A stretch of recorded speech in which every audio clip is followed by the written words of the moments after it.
Informasi pertama, Saudara, Dinas Kesehatan Subang, Jawa Barat terus memantau perkembangan kesehatan anak kembar siam dengan dempet perut.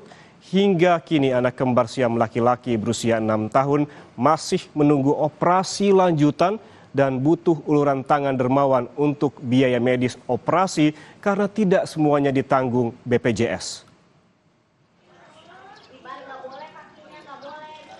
Di perumahan Surya Cigadung 2, Kelurahan Cigadung, Subang, Jawa Barat ini, pasangan suami istri, Aziz dan Dini Pertiwi, berjuang keras untuk membesarkan anaknya yang kembar siam dempet perut, Muhammad Nur Hidayat dan Muhammad Nur Syafaat.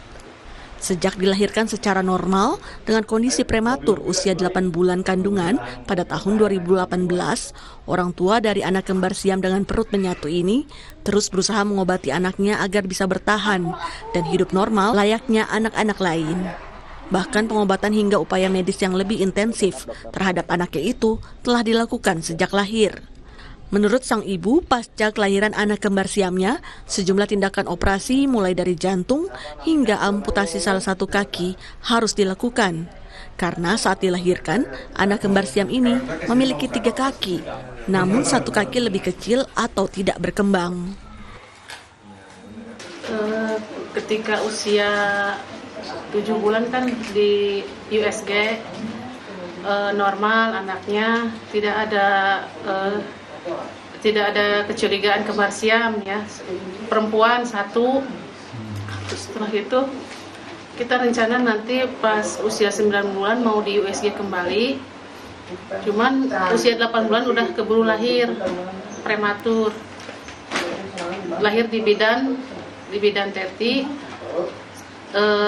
Diperiksa juga sama bidannya itu nggak ada kembar gitu, detak jantung 1 seperti normal biasa, makanya akhirnya persalinannya normal.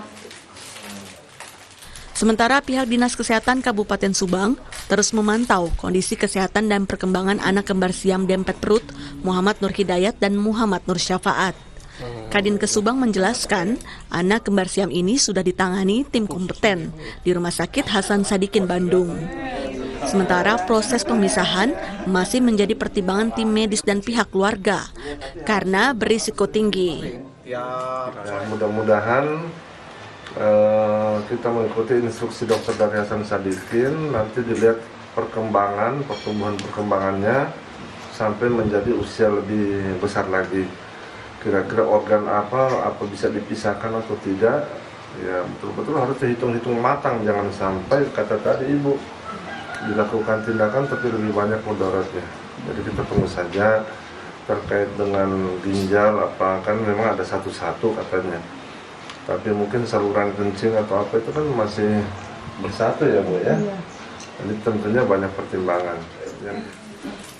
Namun di sisi lain, kedua orang tua sang anak tengah menghadapi permasalahan pembiayaan karena tidak semua biaya medis ditanggung BPJS Kesehatan. Dari biaya rencana operasi di RSHS Bandung yang ditaksir mencapai 1,8 miliar rupiah, klaim BPJS yang bisa ditanggung hanya 200 juta rupiah. Saat ini pihak keluarga membutuhkan biaya dan mencari dermawan yang bisa membantu biaya operasi anak kembar siamnya. Henry Irawan, Kompas TV, Subang, Jawa Barat.